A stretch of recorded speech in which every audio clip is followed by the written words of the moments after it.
Good afternoon, ladies and gentlemen. Thank you for coming to this meeting. I think we'll start off, for the sake of the public who are watching, we'll start off with introductions, please. And I'll start. I'm Councillor Penny Jones, and I'm Chair of Children and Young People Select. Thank you, Chair. I'm Councillor Peter Farley. I'm the member for Chepstow St Mary's and the Vice Chair of this committee. Hazel Eilert, Scrutiny Manager. Paula Harris, Democratic Services.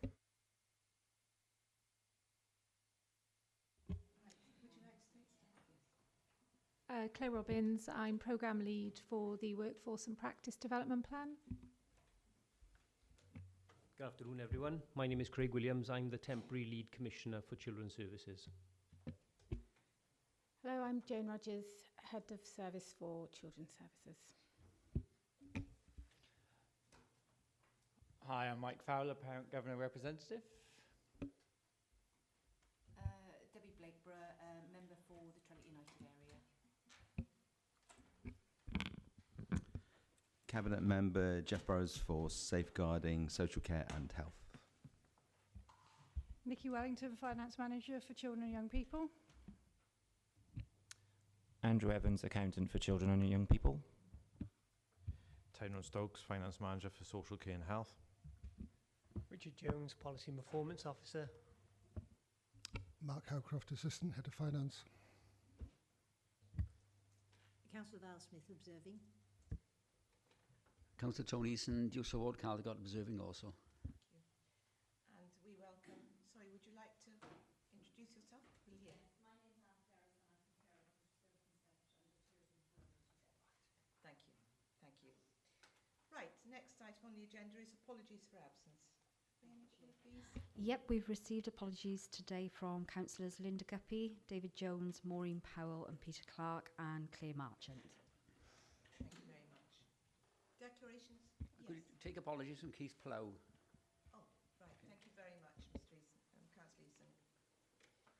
Right, next we have declarations of interest. Yes, Yes, Chair. I declare an interest in the later item on revenue and capital as a governor of Chepstow School, which is specifically mentioned, but also the Dell Primary School. It's a personal interest as a governor, but of course it's non-prejudicial. Thank you. Next item is to confirm the minutes of the previous meeting. So I think before we do that, can I just say that there's a list of the constitution of the committee at the very front of this item, and I think we have a few too many people on there. So, okay, so has that been noted? Thank you very much. Right, I think we'll go through quickly for accuracy. So, page 1, this is a meeting held on the 19th of May, which seems quite a long time ago now, but 19th of May 2016. So, page 1. Page 2. Page 3. Page 4. Very bottom of page 4, Chair. I think there's a bit of punctuation needs sorting out. In response to a select committee's question, I'm not quite. Is that actually right? I think. Or a member of the. I don't know, whatever. Okay.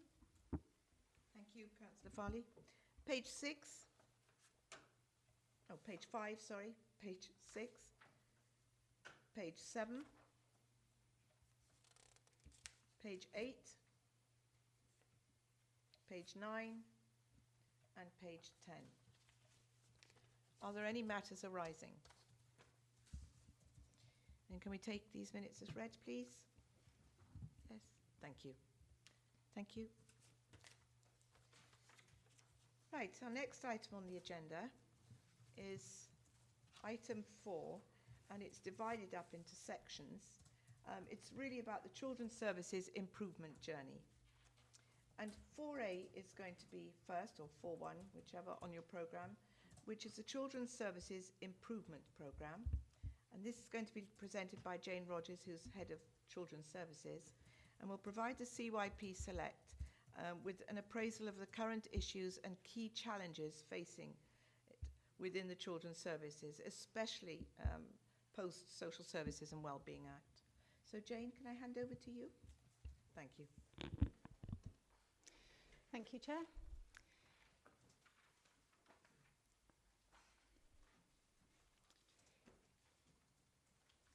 As the Chair has outlined, this first bit of the agenda item is really for me to present an overview of our improvement journey for children's services. And my colleagues Craig and Claire are with me to then do a little bit more of the detail around some of that.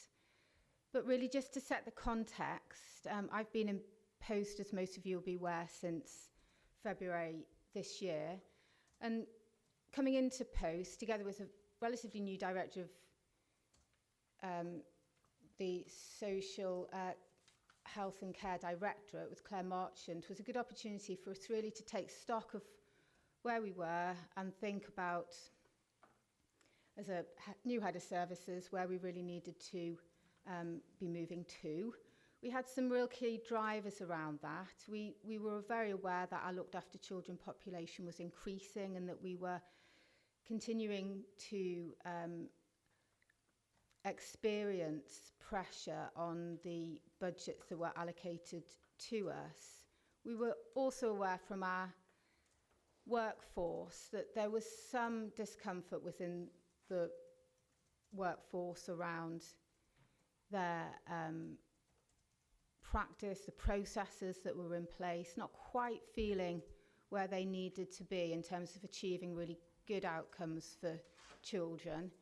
We were aware back from November 2014 that the Inspectorate for Children's Services had found some weaknesses, and we weren't altogether as confident as we needed to be that we really had embedded those changes that were required from that external point of view. We were still experiencing some high levels of agency workers rather than permanently recruited staff. So we did, coming into post, did have a bit of a real kind of stripping back. Where are we? What do we need to do? What are the key improvements that we've got to make? And we used an IPC, Institute of Public Care provision to help us undertake a bit of that stripping back review. And they confirmed some of the things that we had already identified as a service that we really needed to work on. The implementation plan that IPC helped us bring together is at Appendix 1 of my report. It centres around 3 key strands of work.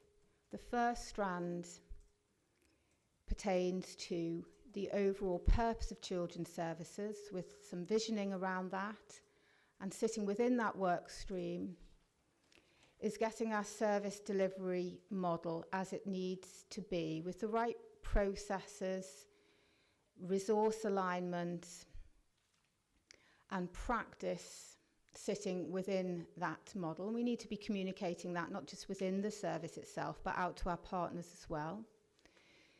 The second strand concerns the issue of our workforce, wanting to achieve a stable and confident workforce that is skilled and able to do the job in hand, which is really about working with some of our most vulnerable children in Monmouthshire to achieve best possible outcomes from them in often very adverse circumstance.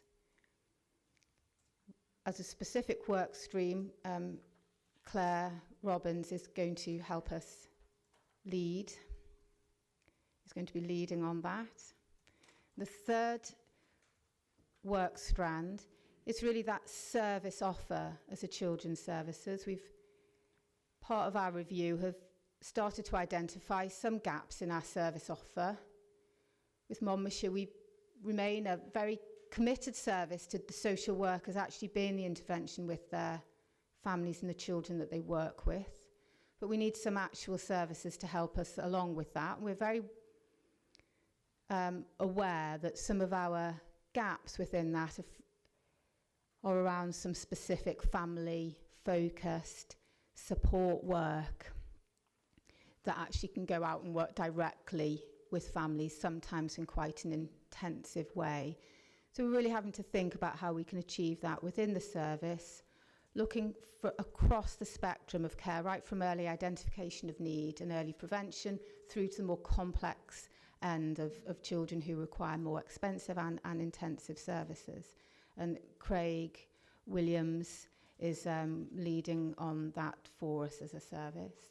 And underpinning those three strands, we're needing to make sure that we have some really top quality performance management and quality assurance processes in place underpinning all of that. Again, that will fall within all of our work streams, but Craig is going to take a leading edge on that. So that's really the overview context. It's an improvement journey. It's being governed and overseen by SLT. We have some additional support provided to us from the council, which as head of services shown me a huge level of commitment from the authority as a whole. We've very much pulled through lessons around safeguarding in that respect, where we've had to really adopt a whole authority approach to achieving change at a very difficult end of the local authority's work. So that's the overview and the context with the work streams. Chair, I don't know if you want to take questions on that now or whether you want to present the other two. I think we'll do questions now, if that's all right, if people have questions. Anybody would like to ask a question? Councillor Farley? Thank you, Jane. That's very clear. And I take the opportunity, before I ask any questions which might point in a different direction to this, I actually am impressed by the paperwork that has been prepared for us today, and I'm greatly encouraged by it in all sorts of ways. There are one or two questions. First is to do, I think we've long recognised in different ways and on different occasions that there is a need for some change within the children's services as you lead them, and I don't want to go into that exactly.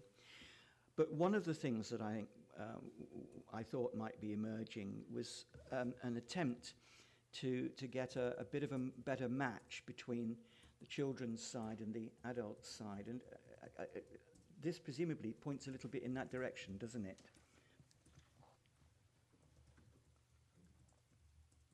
It does, yeah. If you could take that one, then I'll come to one or two other things as well. Yes, indeed it does. There's some fantastic work that's been developed within adult services.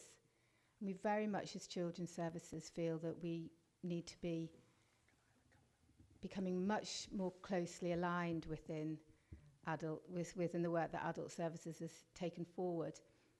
And I think that's really about us starting not just to look inwards to our own service, but really outwards to see about how those kind of strengthening communities, that building resilience in families, that using the kind of natural networks and strengths within families really needs to be brought right through to the heart of children's services as well. And I think that's some of the work within adult services that really kind of forged its way forward within Monmouthshire, and something that children's services really wants to embrace. And it's very much in the spirit of the Social Services and Wellbeing Act, strengths-based, building resilience at a much earlier level, right back to building resilience communities.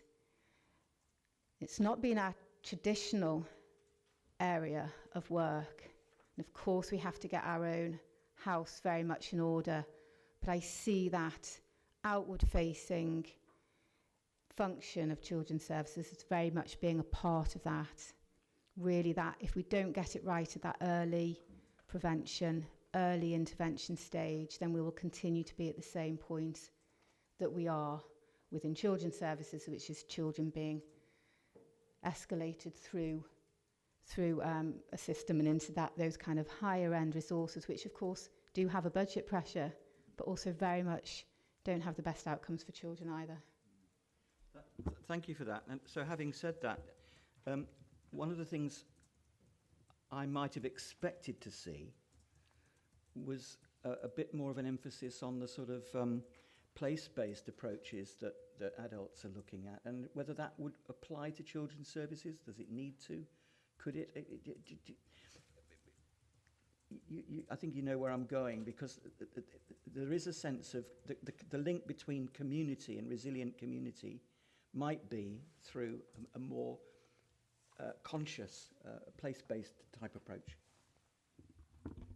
Yeah, that would be absolutely spot on as far as I'm concerned. You know, you can't be working with families and communities unless you're out there in the heart of them. And, you know, when we're talking about adults, more often than not, we're also talking about parents and grandparents. And it's just bringing in that additional focus and perspective. We've already made really good links through having some joint workers really through Nikki Needle.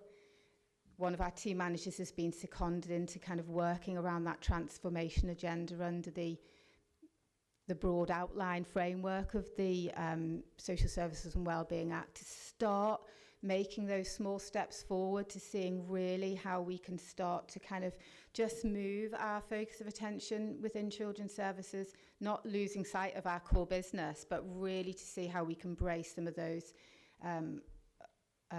whole place-based approaches, community coordinators. We've already started to kind of get that language going within children's services. It's a culture change for us, but one that we're very, very ready to embrace. Thank you. And lastly, and the chair is indulging me mightily, and I do appreciate that. Tell me a little bit more, can you, about the IPC, the Institute of Public Care. They're a body that I'm not familiar with. So the obvious question, why them? What do they uniquely bring to the table? And are there any costs in this ongoing relationship with them? You know, for example, are they providing consultancy, or are they just providing, frameworks and guidance and so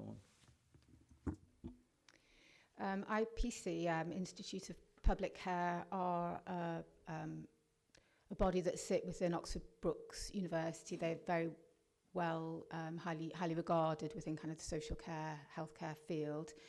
What they bring, and why we selected them after a process of looking at some different offers, was that they bring very much to the table, as well as a wealth of experience in working closely with local authorities. Because of their links to the Oxford Brookes University, they come from a very research-based approach and an evidence-based approach about good practice and what works.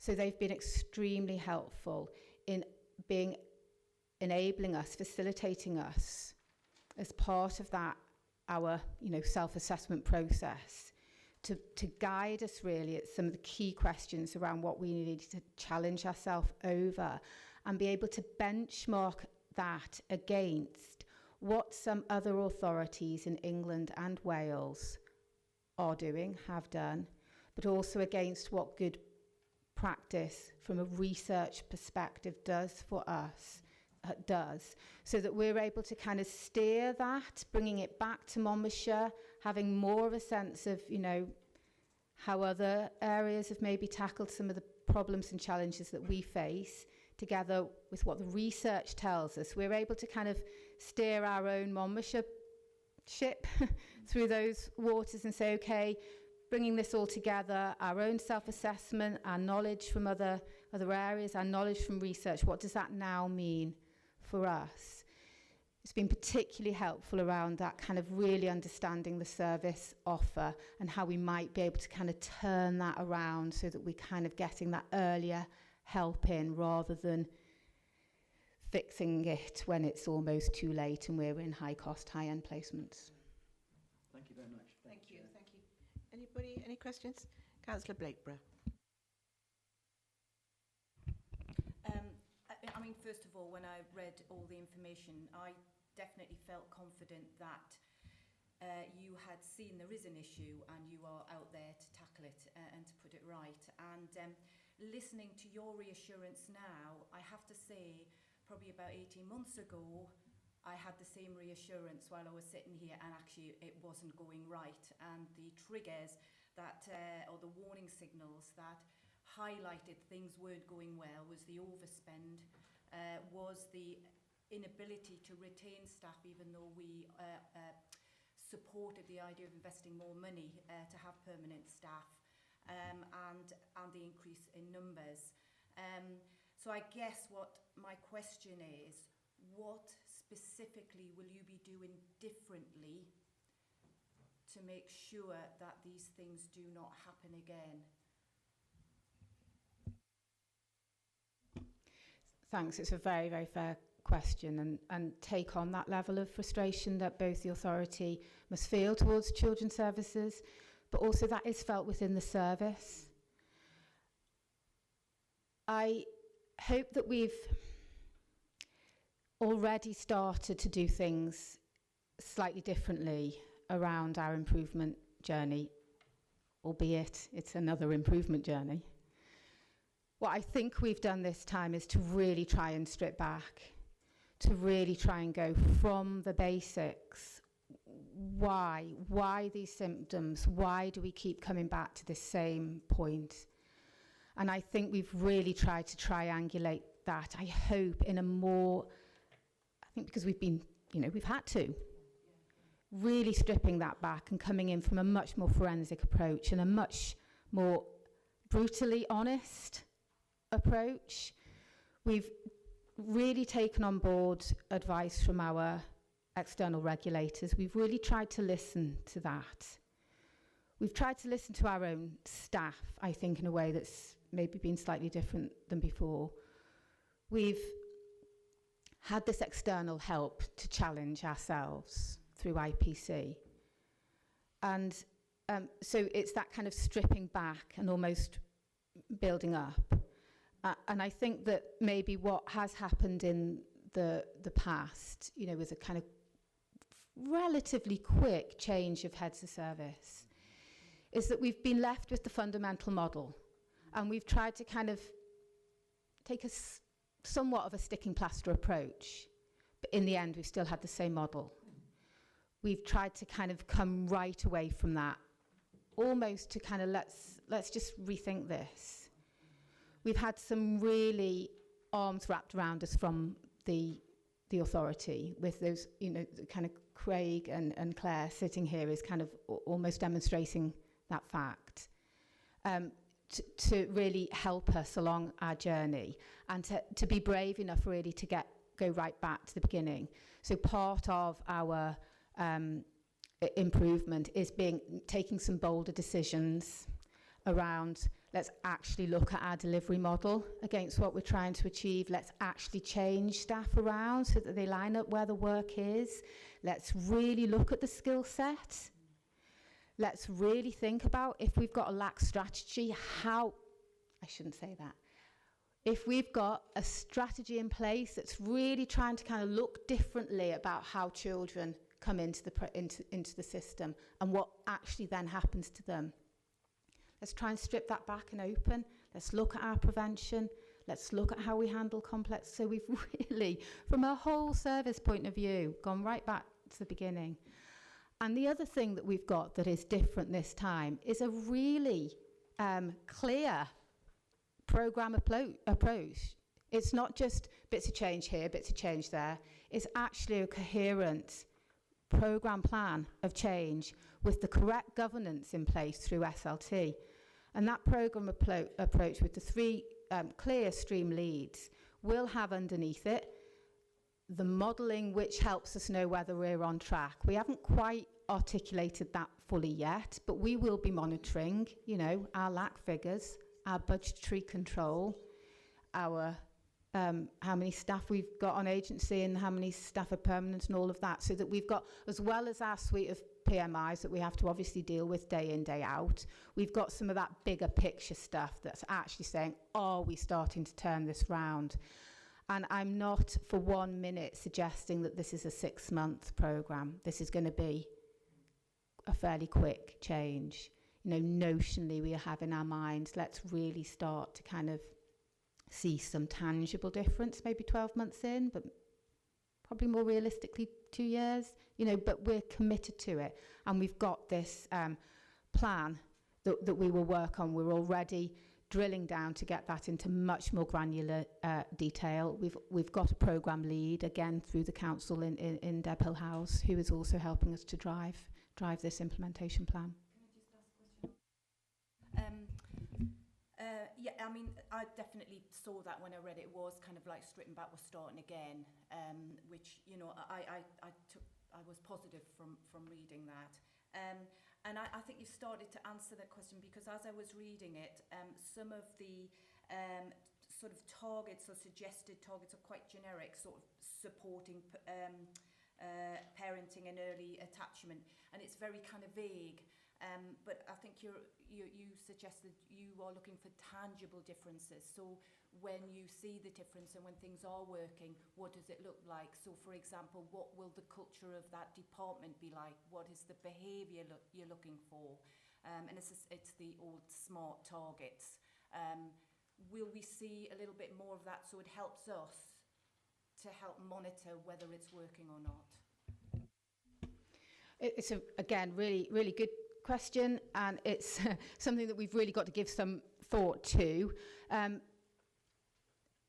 The way I see it is really pulling through from our experience in safeguarding. What do you need to know and see? What kind of figures do you need to know and see, set against some clear targets? But also, as you know, most of us are aware now when you're working with families, when you're working with children, that those kind of numbers, like numbers on the register, numbers of lack, are just a starting point. And actually what you need to see is, so how does this play out in terms of individual families? What does this mean for an individual child? So through, with Deb Hill House's help, and through our reporting through SLT, we are, as part of this programme approach, drafting out that reporting framework. You know, what are our bigger numbers that are going to tell us something, but what is our softer information that we need to be kind of sharing as well, so that within that there's all sorts of kind of levels of detail that we can try and focus on. So just looking at Claire as an example there, you kind of, you know, so basically what are our numbers? What's our split between agency and permanent? Underneath some of that, what's actually the staff's experience? What is the actual described, lived experience from maybe a newly qualified social worker who's come into our service? So you need a bit of the big stuff as well as some of the actual detail. So what does this mean in numbers? And under that again, so what does this mean in money terms? You know, so we try and break that down and have a good way of kind of bringing people with us on that journey, where we do okay and where we're not doing so well, and what some of those barriers might be, using a really triangulated approach to describing what's happening. Thank you. Can I just add something at this stage? I'd like to follow this. Okay, well, quickly then.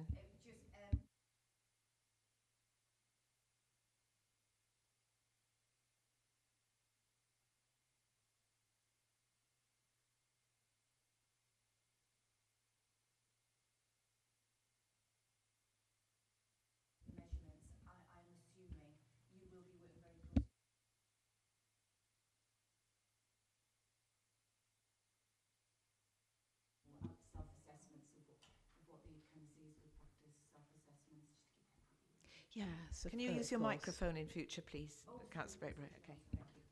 Yes, of course. And there is a changing suite of performance indicators that the Welsh Government will require, obviously, under the new Act. We have to be compliant with that, and it will tell us a lot of information. We've having our own discussions about what we need locally as well. I'd just like to ask a question now, Jane, but having seen adult social services go through their cultural change, albeit successfully, I just wondered if all the staff are on board with you. Have you asked the staff? Have you involved them from the beginning of this journey of cultural change? And do you expect morale to improve as a result of this cultural change? I do, and I think it already has. I mean, a good example of this is in Workstream 2, where we've really listened to our business support staff. They were quite an unhappy bunch, I think it's fair to say.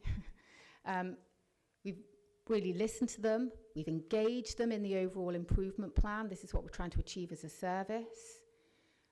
We've then shared and engaged and listened, and we've already made some really real differences in what they do and how they work as a team and how they support the service. So we've made changes in our telephony, the rota around some of the kind of generic duties, trying to get them back into linked very specifically with teams for some of their more specialised tasks. And there is a genuinely already a different atmosphere within that group of people. Good, that's very good to know. Thank you. Have you got a question, Mr. Fowler? Hi. I've kind of got a twofold problem, essentially. Every time your group comes before us, we hear time and time again about permanent staff.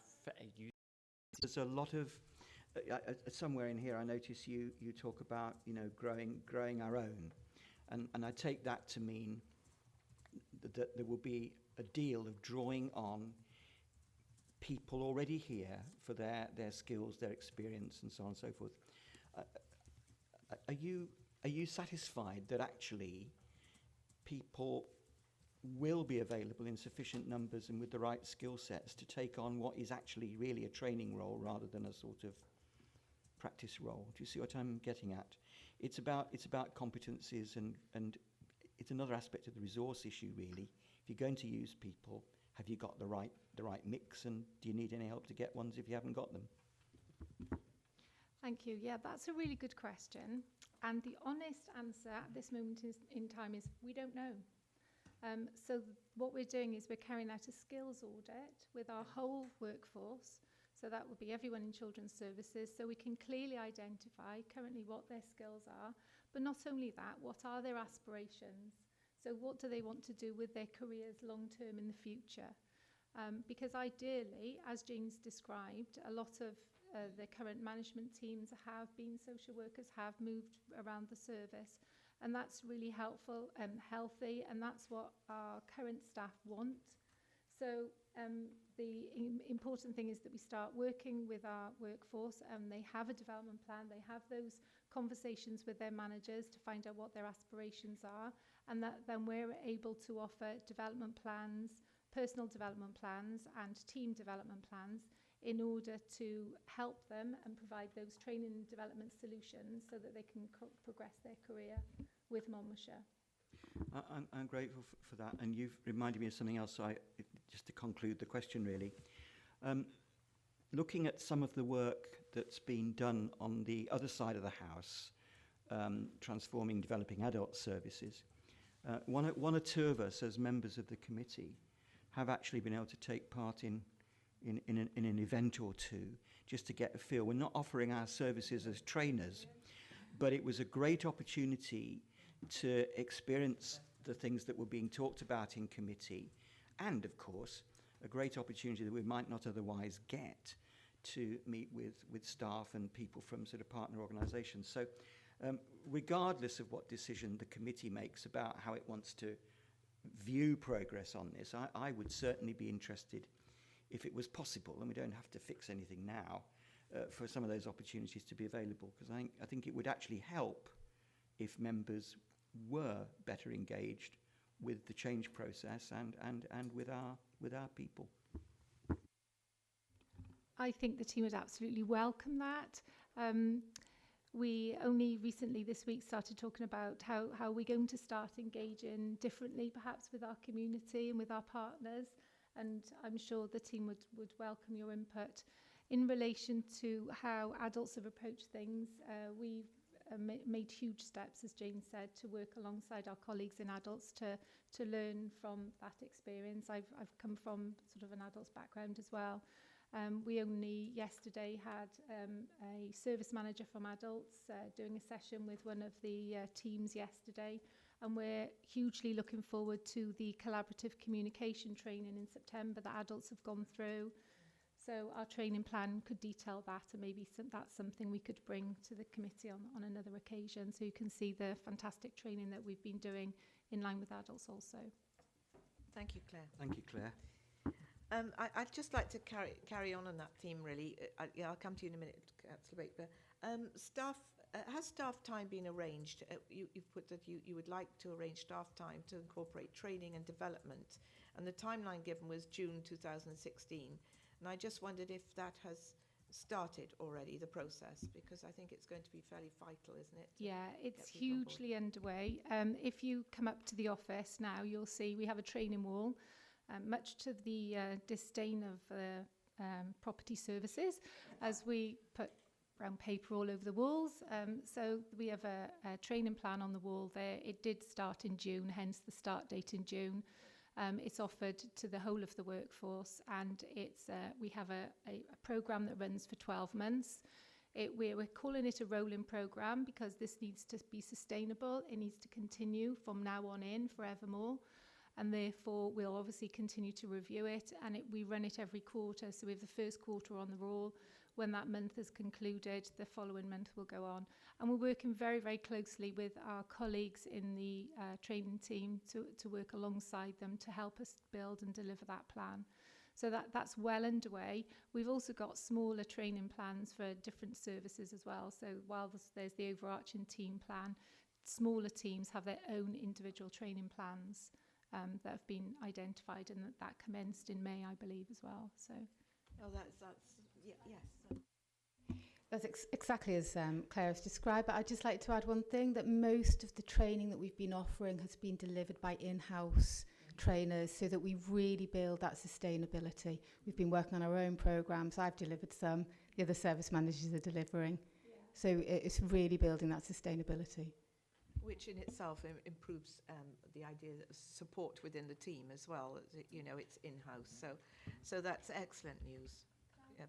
Yes, certainly. I think it would be really fair to say that if anyone was actually coming up to Mega, to that second floor, to come and have a look at that plan, because you get a buzz. There's always someone standing there having a review of it, looking at it, and I must admit it's been very motivating. The motivation for professionals to attend that training. They're absolutely committed to that training, are eager for it and want it. And it's evident when you look at the amount of people that have put their name down for each of the sessions. So it's clear to see. Well done. Councillor Bakeborough. I'm just going to ask some questions, because these are the things I just assume are happening within departments. I absolutely know they're happening in adult services. I don't think they're happening anywhere else in the organisation, I have to say. But one of the issues around, you were saying about recruitment, retaining staff, possibly reading between the lines that the induction programme wasn't as robust. So I'm just going to go the list and just nod. So these are kind of close questions, yes or no. An induction programme. Yes, a brand new one for newly qualified. Oh, brilliant. Supervision and support sessions are every how many weeks? We are working on a new protocol for supervision, but at the moment, then we would expect everyone to have supervision, depending on whether they're newly qualified or if they've newly started. But the protocol says once a week, but that might be group supervision. Right. So teams have group supervisions and individual one-to-one supervisions. So. And also annual appraisals. Yeah.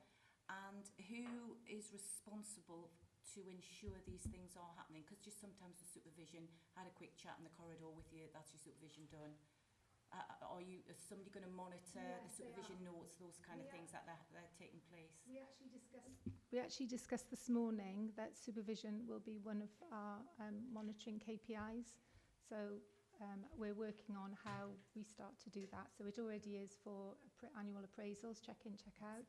And we want a similar way of being able to monitor regular supervision as well. And then in terms of the style of management and leadership, and when looking at training, coaching training in there somewhere? Yeah, absolutely is. In fact, our two newly appointed senior pracs have just been booked onto the coaching skills course now. They'll be having their skills audit, and then we'll identify all the leadership skills that we need to put as part of the training plan. So they'll be incorporated into it. Okay. Mr. Fowler. Hi, this is following on from my question that Jane had, and Jane suitably said that you probably had the answers. So one of the targets on here is fill all existing CST vacancies by permanent employees with a target of October 2016, which isn't that far away. And so I'm asking, how are we doing with that target, and what numbers are we talking? Do we need to fill 2 posts or 20 posts, and are we going to do it by 16 so that this process gets well and truly on its way? Yeah, it's a challenge. It is a challenge. As the last time we measured, the actual figure was that in the end of March, we had 12 agency workers. So we have a workforce plan to obviously replace the permanent vacancies with established employees, Monmouthshire County Council employees and agency workers. So we've run 2 recruitment campaigns. The first recruitment campaign wasn't hugely successful, so we took the lessons learned from that, and we sought the support from our colleagues in communications to run a much more professional, targeted recruitment campaign, which has resulted in us making permanent offers. And following that recruitment campaign, I'm very confident that we will reach our target by October. Don't quote me on that. And there may be the need to have agency social workers, because you never know what happens. You may have an unplanned absence. Workforce planning is, you can plan for so much, other things you can't plan for. Nevertheless, it is part of the work stream, and we will be focusing on that recruitment plan to ensure that we are satisfied by October that we have the right workforce in place that we need to move on. And as you rightly said, there's no point delivering training to a workforce that's transient, that maybe won't be with us in the future. That isn't sensible. That's not good business management, because we'll be throwing money down the drain almost. So it is vitally important, hence why I started my work prior to the plan. So that was sort of the pre-work to start that recruitment campaign in advance of the delivery of the workforce plan. Councillor Farley. Thank you. Can you tell us a bit more about the sort of context of training for the profession as far as it affects us, recruitment and all of that? I mean, an obvious question is, do we have any idea how we compare, for example, with neighbouring authorities? Are we better or less able to attract people and so on? Is there a good supply of newly qualified people coming through? Are people tending to come from, the home country, or are they coming across the border, or where? I'd be very interested in the sort of context in which some of this is being done, if you can tell us. It's vitally important that we start tracking that information. So that's what we've started to commence to do, understand why people apply, why people don't apply to work in Monmouthshire. So at the moment we are actually gathering a database of information that will help us. So looking at things like exit interviews of staff that have left us, that includes agency workers, and also then looking at our applicants that we are attracting and what makes them want to come to Monmouthshire. And also we are working with other local authorities in a partnership with our HR team to understand more about that. So that work has commenced, yes. So is it like teaching, where, for example, you could say on a reasonably well-informed basis, I don't know, there's a shortage of physics teachers or astronomy teachers or whatever. Is it possible to do the same with the social workforce? It is possible, but it has to be done on a regional approach, and there is a regional development workforce group that meets, that Monmouthshire is part of, working closely with the universities and so forth. It tends to be a little bit cyclical. I think Monmouthshire have come through a bit of a lean patch where we haven't been able to attract candidates and maybe some of the neighbouring authorities have. That's a little bit anecdotal. But also anecdotally, I'm hearing a little bit of a turnaround. And certainly the last campaign, we've made, I think it was 4 offers in the one campaign, which for us is a significant improvement, and that they've been accepted. So I think that we're starting to feel that turnaround, and I think the work that what am I on? The work that our kind of media people did with us really helped that, and it was right out facing into the universities as well. Yeah, it's just really going on from that, because if we have social work placements, give them a good experience, are we able to kind of bring them back into fold once they're qualified? Yeah, we've made 2 appointments from our From recent that. students. Oh, brilliant. Yeah. And the other, I don't know if we still do it, but Monmouthshire used to second sort of in-house talent. So somebody who wanted to train as a social worker, Monmouthshire would pay for their training, qualified, but then they would have to come back and work for us, I think, signed for 2 or 3 years. Have we got those schemes going anymore? I got to be honest, I'm not sure whether we currently still have one of those schemes, but we can find out and come back to you. Yeah. All right, Claire, thank you very much. That was a positive report that outlined the overriding aim, which is obviously to get the right people, right places, and to achieve a confident, competent, and above all stable workforce, which I think is what, is what everybody's striving to do. And this is supported by the committee. You've identified all the key challenges, of course, and the changes are being addressed. So hopefully, we would also like to review the progress of this within 9 months to 12 months. I think that's what we say. Obviously, altogether, again, it doesn't seem very beneficial to separate it. But Claire, thank you very much for that report, and we look forward to hearing the progress. Right, next we have, as part of the trilogy, we have let me just, Craig, who's quite new, I think, Craig Williams, who's Lead Commissioner of Children's Services, and I think he's only been with Monmouthshire for a few months. Is that so, Claire and Craig? So, welcome. The purpose of your report is to consider and endorse a strategy for children, young people and their families, with particular reference, I guess, to the rise in LACs and subsequent financial strain imposed on the council as a result. Craig, if you'd like to start. Thank you. Thank you, Chair. Good afternoon, members, ladies and gentlemen. My name is Craig Williams. I'm the temporary Lead Commissioner for Children's Services, and I'm here this afternoon to ask members to consider and endorse the strategy for children, young people and their families, which I will refer from this point onwards as the strategy. The strategy sets out the strategic intentions in respect of children, young people and their families who require care and support by Monmouthshire County Council. We are seeking the Children and Young People Select Committee to support to develop and resource prevention and early prevention services to reduce the need from escalating and to support children and families out of statutory services, to review the range of family support services Monmouthshire provides at all tiers of intervention, to ensure that wherever possible, children remain in their families, and where they are in care, that they can be effectively reunited. To strengthen our approach to practice and quality assurance by learning and implementing change from the findings from quality assurance exercises. To strengthen our collection, validation, presentation of high quality information and intelligence. To strengthen the procedures for admission to care.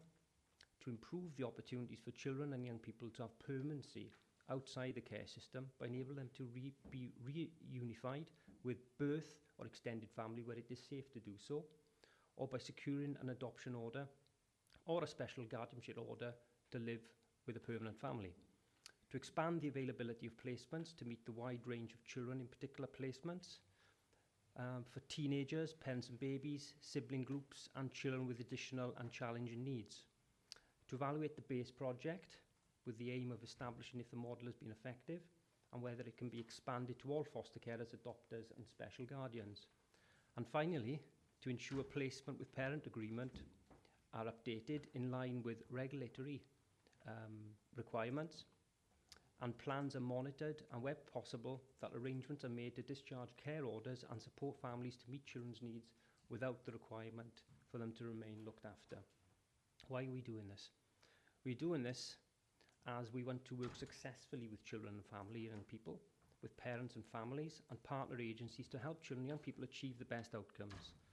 We want to ensure that children and young people achieve in the childhood and that they can be successful in the future. We want to ensure that achieving the best for children and young people is at the centre of everything that we do. We want to safely support children to achieve the best outcomes for them and their families. We want to ensure that children and young people are unable to live safely with their own families, are looked after and provided with the best possible care and support in placements that meet their needs. And finally, we want to ensure we use the resources afforded to us by the Council effectively to support children and young people and their families within the Council's allocation. Understanding the financial implications and potential constraints to the strategy will be built into the work programme at the next phase. In embarking upon this journey, we are mindful of the financial challenges facing local government. In terms of the resources needed to realise the ambitious outcomes, we are conscious of competing priorities within a limited staff group and also the potential need for expert help. Should additional support be required, the necessary permissions will be sought. The well-being and future generations implications of the strategy will impact positively on children and young people and the families we work with. This will be achieved through reviewing, identifying and commissioning and developing the right services to support the need for children and young people and their families. The actual impacts for this report's recommendations will be reviewed annually, and the criteria for monitoring the review will be against the actions and the impact measures contained within the strategy. We are therefore seeking Children and Young People's Select Committee to endorse the approach contained within the strategy and review the progress of the approach at regular intervals. Thank you. Thank you, Craig. So now the questions. Are you quite happy to answer questions? Yes, I am. Good. Okay. Anybody want to start, or shall I? I see there's a pilot scheme with 20 foster carers, with a clinical psychologist, which seems to be excellent because they're the group that have had the least support over the years, and as a result, have relinquished their children to foster children to elsewhere, and as a result, they've had several placements. Perhaps I'm talking, of course, of more vulnerable and of the care of the children. Do you think this will have a positive effect, the support and the training that this will give the foster carers, and do you think it will reduce the number of placements that those children will have ultimately? Well, it is hoped it will. They're currently working with the social work group to pilot the scheme with the social workers, and they tend to start with the foster carers in the next couple of weeks. Right. Okay. So it's not started. It hasn't started yet. But what we have done within the strategy, we have agreed to evaluate that base project by December of this year, where we will have a full evaluation. Yeah, I think we'll be very interested. Before it's actually rolled out to other parts of the fostering service, because they've actually only concentrated on 20 in the first instance. Yes. So hopefully by December we should have an evaluation of how the base project is actually working. I do know that it's an area of great concern for a lot of people. The children are being moved so frequently, but on the other hand, the foster carers should not be blamed because they have had very little support in the past where it's needed the most. So this is a good step forward, I would think. Yes, it is. Particularly the group of children that you're discussing do have challenging behaviours and challenging needs as well. And obviously, any additional support for our foster carers through this project will hopefully retain those children with challenging behaviours in those foster placements, instead of us looking for higher cost residential placements, which are normally outside the local authority borough in England and in the far reaches of Wales as well. Thank you.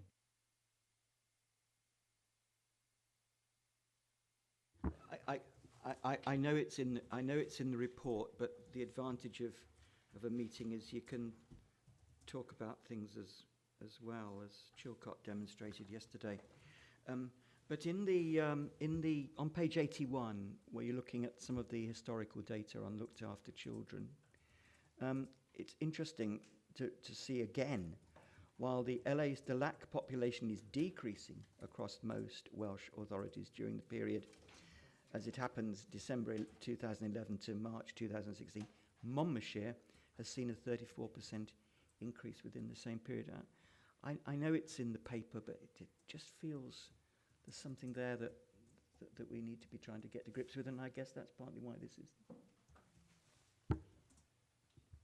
Yes. When I started this strategy for children and young people and their families, it commenced as a looked after children strategy, but it's developed further than that, because you can't really take that group of children in isolation, and everything that we are discussing here today will have an impact on children looked after going forward. The recruitment strategy and the early intervention and prevention services, which have been built into the strategy as well, as Jane said in her discussion, is that we trying to intervene earlier on, and that's part of the strategy that we have to hopefully impact on the number of children coming through.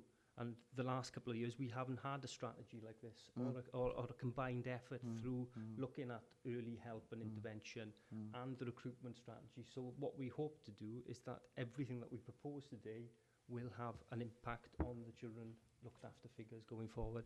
Yes. So all the more reason why we should be supporting this today. Jane, sorry, did you want to? I did want to highlight this is exactly as you've described, Councillor, and as Craig has begun to discuss, but one of the real difficulties that we've had in Monmouthshire that really we've begun to recognise more fully is this lack of service offer for families at some really critical times.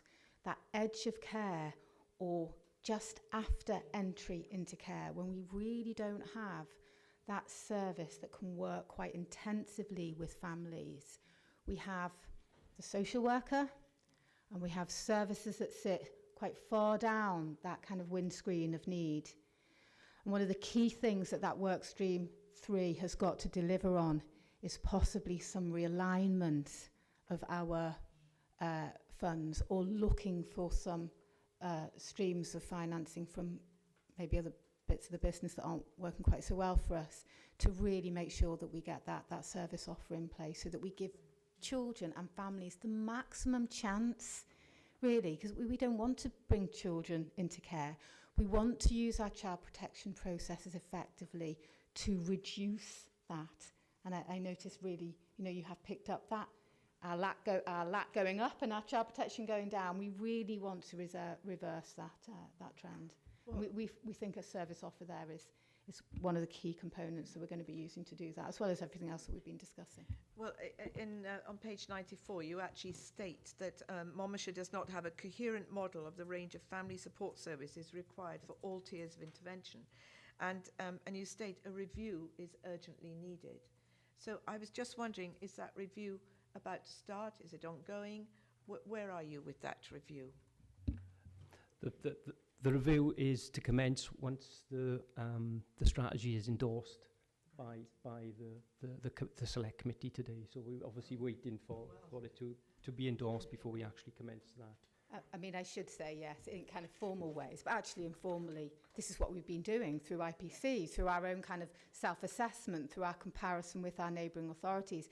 And we know, for example, that Newport, who have really kind of started to kind of make some inroads in this, have got a very robust and comprehensive offer of family support through their Bernardo's project, which we really kind of had a good look at through our IPC. And that we're already beginning some discussions, very early days, but some discussions with how we might be able to realign some of our resources that are sitting in IFST, Intensive Family Support, to kind of really broaden out that offer. Hi. Now, I love a graph, I do. So I'm particularly looking at figure 2 on page 80 at the moment. It's the graph that goes like that. Every time that we're presented with a monetary update, it's always told, we're always told that, oh, it's because the number of looked after children has soared unexpectedly.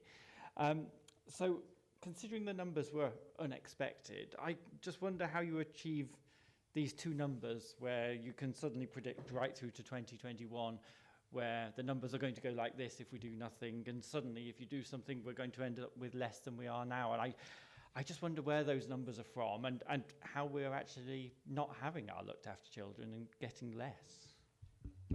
Thanks for the question. Obviously, this is an assumption. The red figure, the projected number of lack, obviously I've worked with our accountant really to look at where we've come from the last couple of years and where we think with regard to things that have happened over the last couple of years with no intervention, where the looked after population will go. You know, things may change, but that's what we feel. If things stand still and we don't move forward with the strategy that we propose, that's where the looked after figure population will go. As I said, that's an assumption, and with hindsight, things may change. But what we predict with the strategy that we've got, with everything that we discuss in here this afternoon, through the recruitment, the early intervention, looking at thresholds, we predict that the looked after figures will go down. I should say that's what has happened in other areas. But I'm always a little bit, other areas that have kind of been through this. Needs Port Talbot? I'm always a little bit, as head of service, wary of actual numbers. I don't necessarily want our looked after child population to go down. I want the right children to be looked after when they need it for the right amount of time, and where it's possible, I want them to be living with their families. The numbers for me is, if I can quality assure that, I'd be a happy person. Can I just add as well? Well, just conveniently looking at the graphic, which, we do like graphics in the sea of text, it's just a very convenient kind of step that as much as it's going to rise above the line, it's going to drop below the line. It's a very even split. It just seems convenient to this kind of persuasion. Yeah, just reiterating what Jane said, really, and I've put that throughout the report, is that we hope that children would be reunified with their parents when it's safe to do so. I think that's the paramount importance here, and it is threaded throughout the report. In relation to the below the line and the above the line, and as Jane mentioned, it does follow other local authorities who have taken a similar scheme that we have here, and their figures have dropped dramatically as well, by focusing on the early intervention and prevention, and looking at the family support services that, as Jane says, the gift or whatever support that we can actually develop, and that's my role, is to do that over the next couple of months with the action plan that we've got in place. We should start to see a reduction in the looked after figures if it's safe to do so. Yes, I think that the main aim anyway is increased intervention and prevention measures, that you hope that families will be on board much more, hopefully.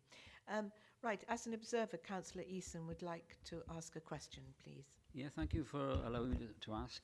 I won't go into the complications of emissions, of changes over here about emissions and discharges, but the general trend seems to be that with the 15, 16, 17-year-olds, it tends to be I use the word high number. I know you're saying you want to see the right number of children in care. You'd like to see it, you think you said so it go up rather than go down, but you don't particularly want to see the children not being looked after.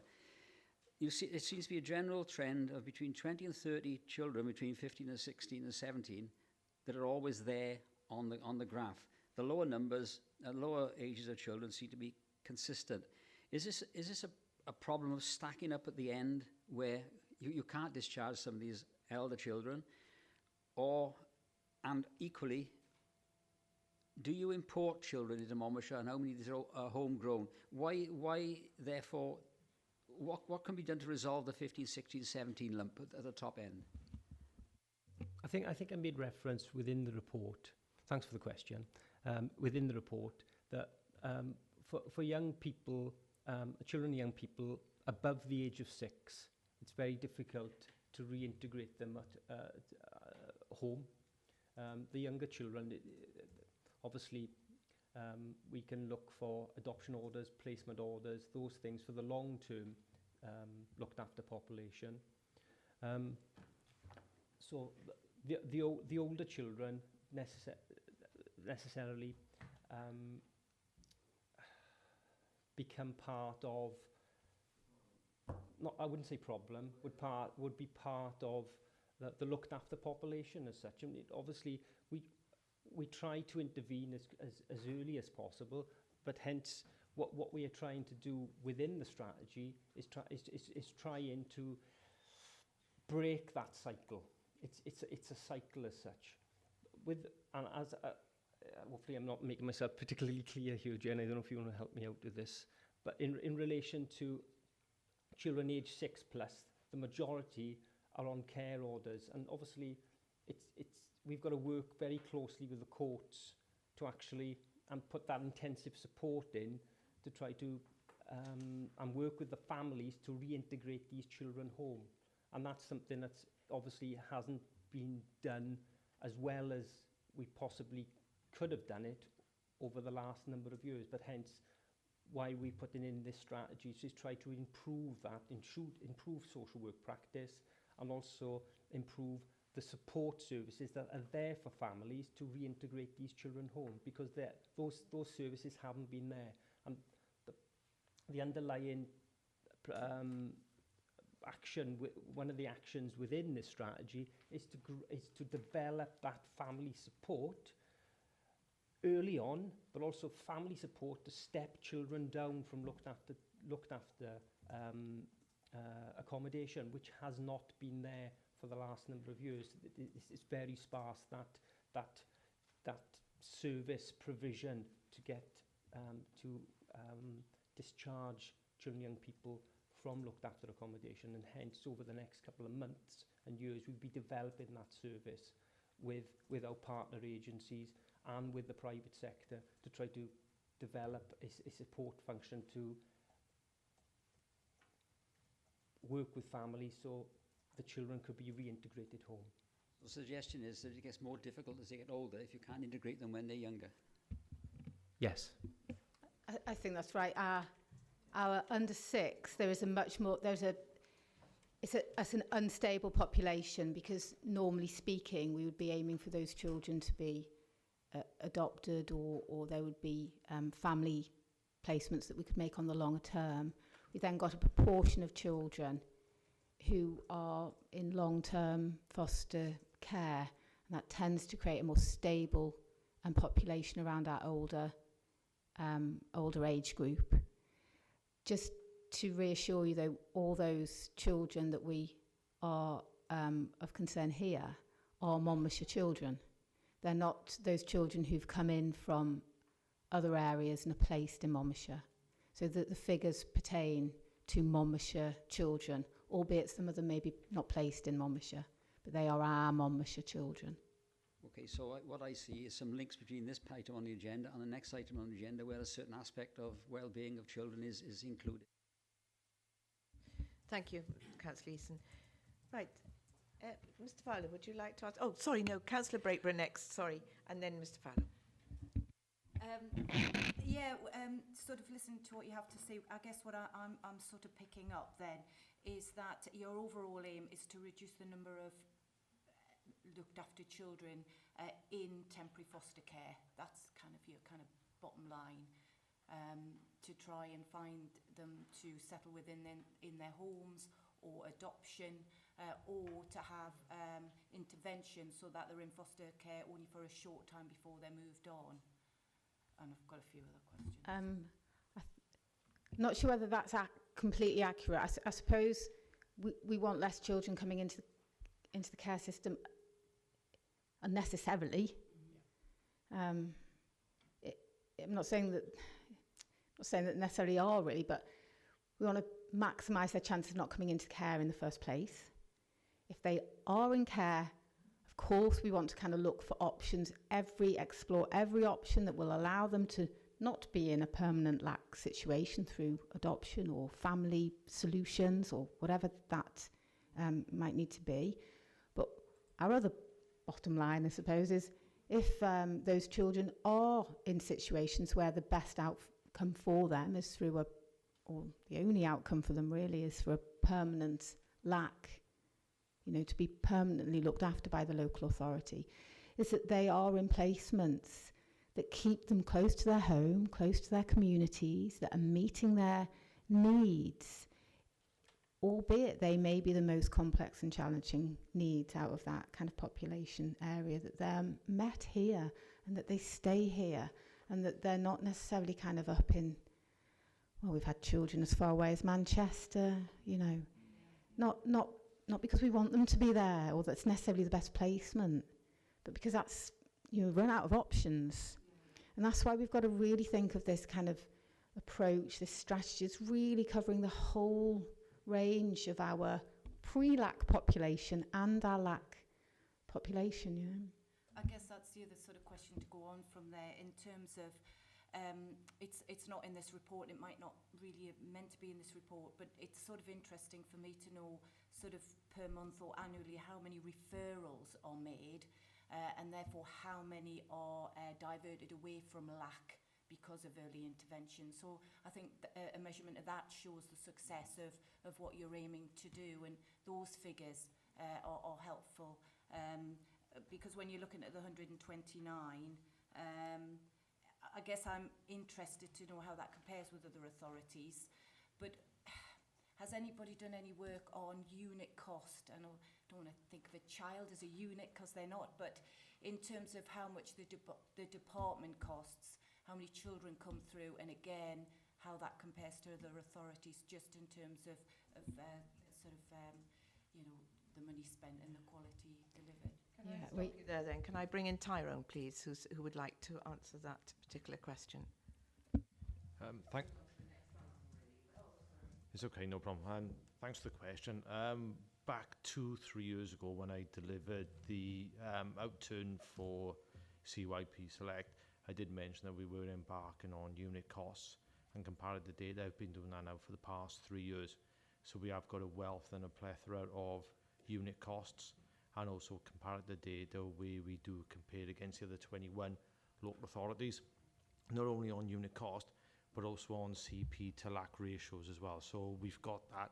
That is part of our strategic information, driving strategic direction, and it is embedding all of these policies that you are seeing before you today, and that is reported to DMT on a monthly basis as well. Thank you, Tyrone. That's very helpful. Jane, did you want to come in quickly before Councillor Mr. Fowler? Okay, Mr. Fowler. Hiya. Now I'm whizzing down the appendix a long way, all the way down to 6.8 at the moment, and it's not so much a question, just a kind of query as a thought. Residential placements. With the opening line goes, Monmouthshire does not have its own residential provision, and I just wonder, and there's probably very good reasons, but in front of this committee we've heard time and time again of Mountain House and the fact that we were and may still very well be funding 30-odd vacant residential places there. And I just think 30-odd bedrooms, I just question why, and are they any use to you? Sharon wants to come here, but it's certainly a resource in Monmouthshire. It's not a residential provision for looked after children as it stands. I'm completely open to any discussions, really, I would say. It was just a thought, thinking that as an authority, we're currently funding these beds that are currently sitting empty. And just seeing the statement there say we don't have a residential provision, I think, we have beds. I do agree, and I've written exactly the same on my notes. But I think Councillor Burrows, as Cabinet Member for this area, would like to have a word. Yeah, thank you, Chair. It's really just an observation, just to remind ourselves about what we're talking about when we talk about youngsters who've got some very serious issues that we're dealing with, particularly when we have the court orders and some of these troubled youngsters have some very, very complex needs. And what we have to do and what we always want to do is ensure that we find the very best solutions for those particular individual specific needs.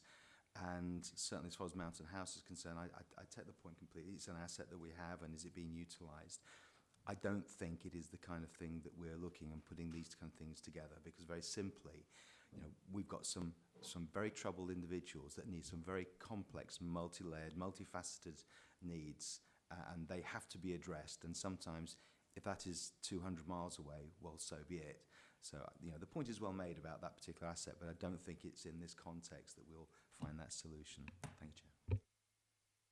Thank you. Councillor Burrows, have you any comments to make on any of the rest of the reports? Do you feel it's the way forward? Are you quite I'm happy delighted with it? just to be in, just sitting in and seeing the work's going on. I mean, certainly the way that the staff and way the officers and leaders now in both adults and children are having a very close collaboration because of the synergies that are in there, particularly with the commissioning and with the fact that the preventative agenda, no matter who you're talking to in terms of the age and need, it is a tough nut to crack because you're swimming against the tide. Getting to an earlier point in order that prevention starts to have an effect is awfully expensive, and it actually, in many respects, with a small authority like ours where we have issues of resource, getting people to do extra in order to kind of get ahead of the curve is not an easy task.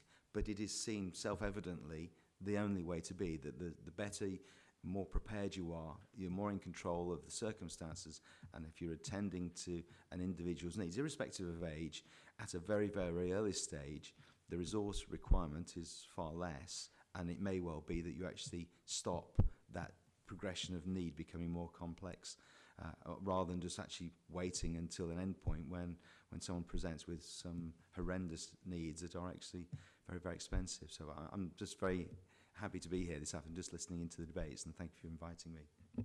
Councillor Burrows.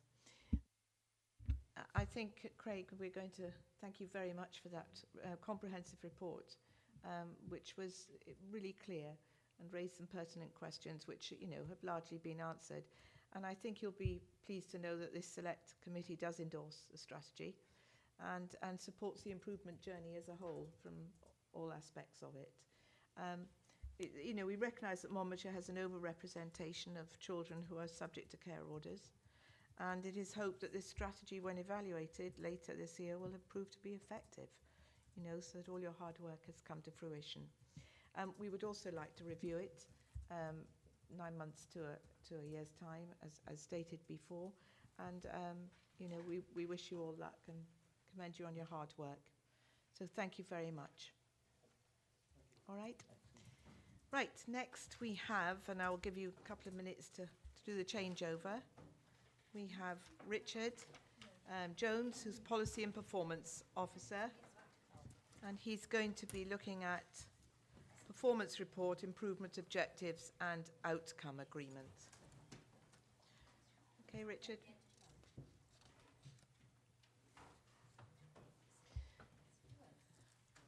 And Sharon Randall-Smith will be alongside.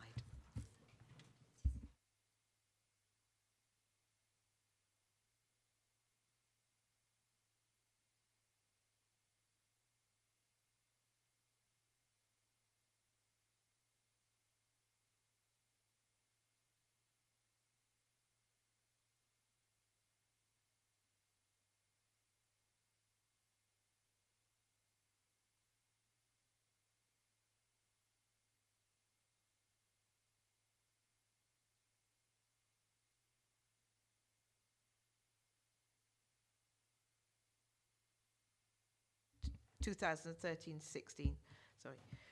To ensure members of the Select Committee have an understanding of performance against those areas of work. So, Richard, if you'd like to start. Thank you. Thank you for that. Good afternoon, everyone. So as the Chair just said, here to present performance report for 2015-16 against 3 component parts of our performance framework.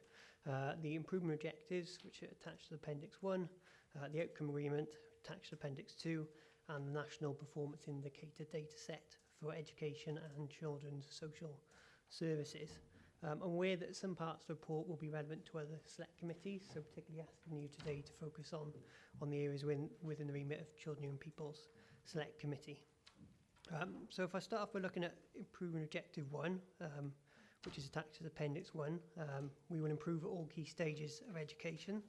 This was set in the improvement plan agreed by Council in May 15, and the report provides progress against the key actions, performance indicators and targets that were set in that plan. It provides an overall summary, which is level 4 good, and the matrix is there in the cover report of how that has been scored, and that's based on the progress against those actions and targets set in the plan. And just to highlight that the performance for attainment in the plan is related to the summer exam results from 2015. The second part is the outcome agreement. The outcome agreement is an agreement for Welsh Government. Previously, it had funding attached to it. We've now been confirmed that funding has already been secured for this year. But as we are at the last year of the agreement, we thought it was important to bring back to the committee the progress we've made against those themes over the last 3 years.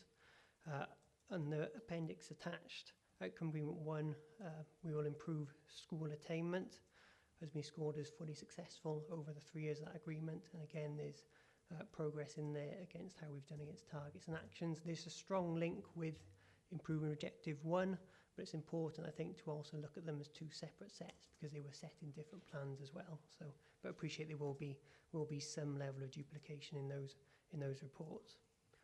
Outcome Agreement 3, which is around poverty and material deprivation, probably a particular focus for this committee around the Flying Start scheme and the ACORN project, but again, there may be some wider information around some of the projects that are going on that would also be relevant.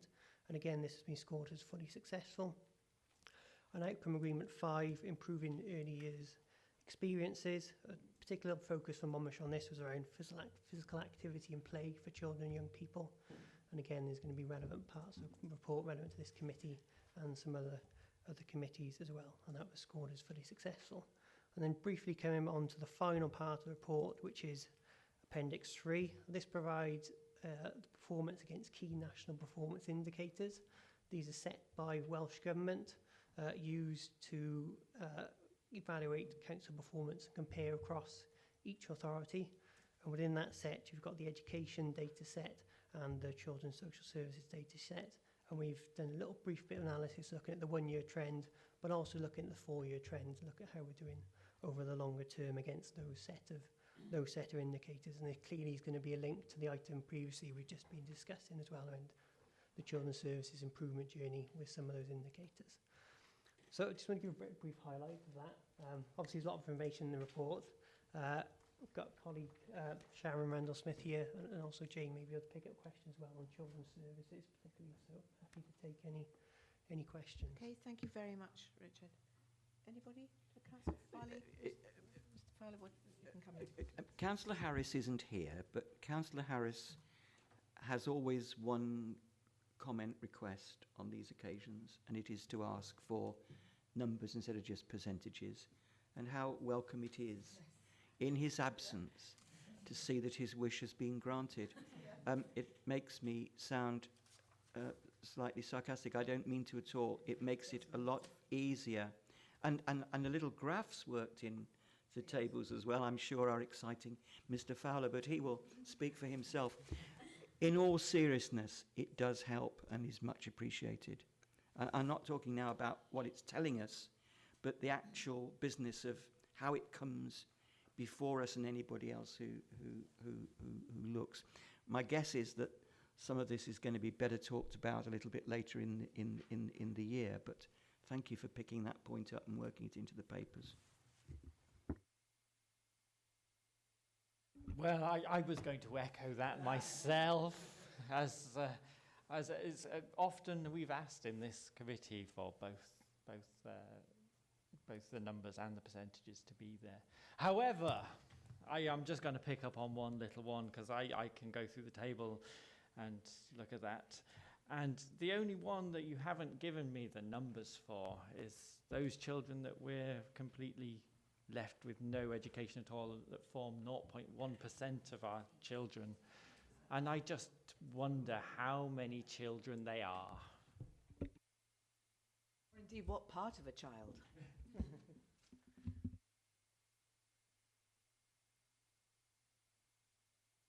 Well, thank you for the compliment on the presentation.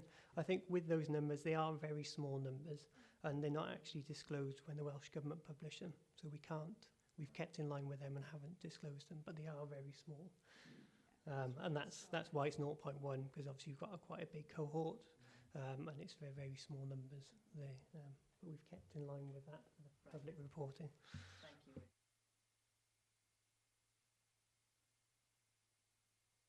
Yeah, thank you again. It's to do with Flying Start, and I think it links to the previous question in terms of children we're looking after and children we're encouraging to get education from. You show 200 children in this year running on the Flying Start programme. I've got Flying Start in my ward. I was surprised, but I shouldn't be surprised it's that number of children. I'd like to see the spread of where those children come from, because 200 does seem a lot in maybe one or two areas. There must be a better breakdown of that. And that then relates to me to the proportion of children living on low-income families. I'm sure the two must be linked in some shape or form. 12.2% of children live in low-income families, yet we show the average income of Monmouthshire at £478 per week. There is no indication of the poverty that can be described in the areas where our Flying Start children come from. I can't see for 1 minute that the people who live in my ward, for example, in certain areas, are on £28,000 a year.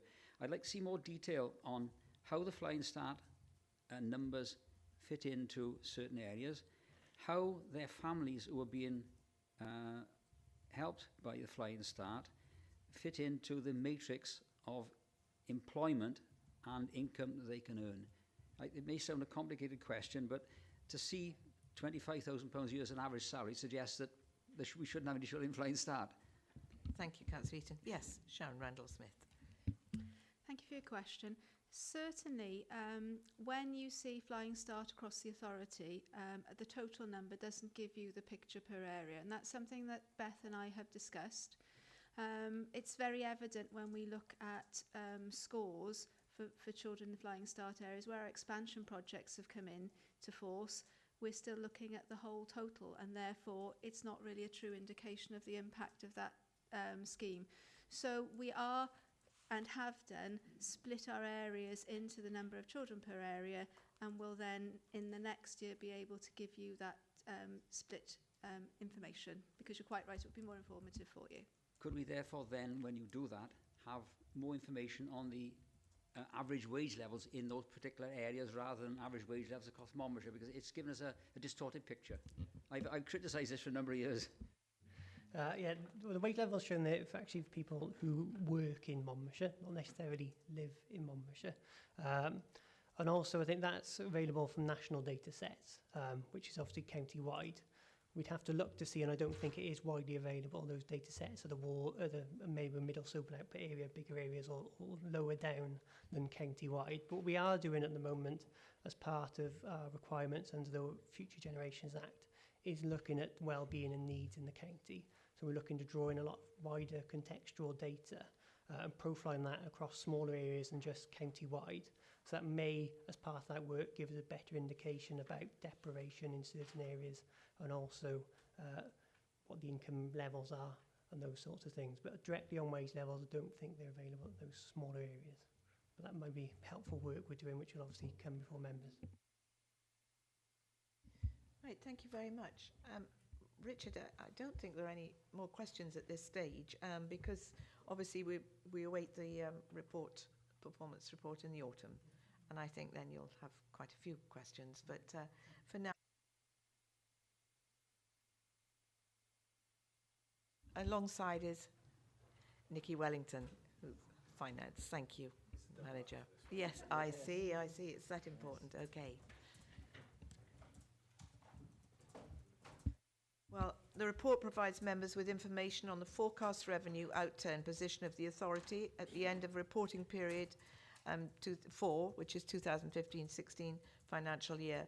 And as I say, it'll be presented by Tyrone and Nikki. Thank you. Good afternoon. I'll take the first part of it. I'll take the overall overview of the council, how we performed at year-end outturn. I'll then look at the specific area that falls under myself, which is social care and health and children's services. And then I'll pass over to Nikki then to go through the schools and children and young persons element. In terms of the report in front of it, was quite a lengthy report. There's a lot of information is there for you to look at and look at the information and consider it. But if I just draw your attention to the recommendation section on page 163, and if I draw your attention to 2.1 and the overall outturn position on the revenue side for the authority, we reported a spend of 676,000, but that's always subject to audit adjustment. And as we're going through the audit process of auditing the accounts, that has changed slightly and is reduced by 97,000. So the figure as we stand is a spend of 579,000. That is still a very good achievement to actually deliver that underspend on a global council budget. And we will be looking to replenish the reserves with that underspend, and that's contained within recommendation 2.5 is to the use of that underspend to replenish reserves. That on table 3.1.2, social care and health had a year-end outturn position of a £1.283 million overspend.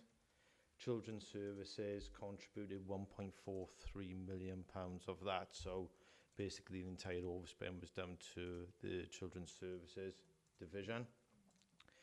If I take you to page 172,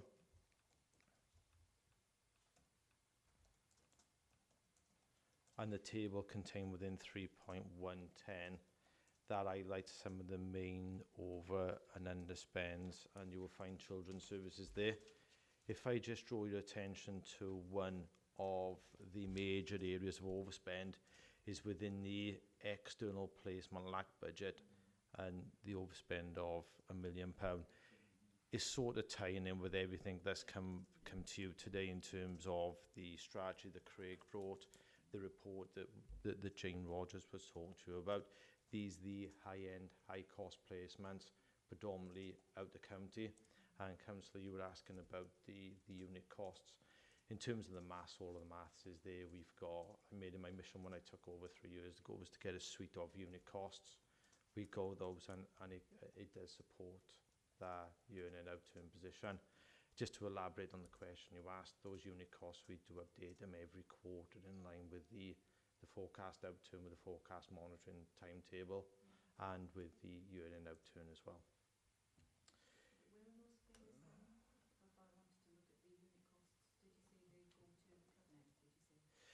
No, they don't go to Cabinet. They go to our departmental management team, and we use that and embed that. Yeah, sure, yeah. Just so we can kind of compare maybe to this committee, I don't know, just so we can compare with other authorities. I'm more than happy. I can either send on a council-wide, or if you want to make a recommendation for me to bring a report that shows the unit cost data we've got to date and the comparative data I've got today. I don't mind that, so I'll leave it up to you, whatever recommendation you want to make going forward on that. But that information is all public information, so context, I guess. it does. It's surprising when you look at it.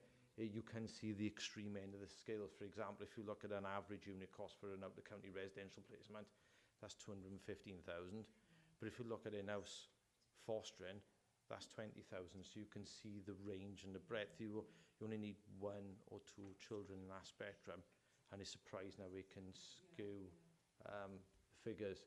If you look at an average unit cost, I have reported before around looking at the maths, if you like, and where we had, we've got an extra 34 lakh numbers.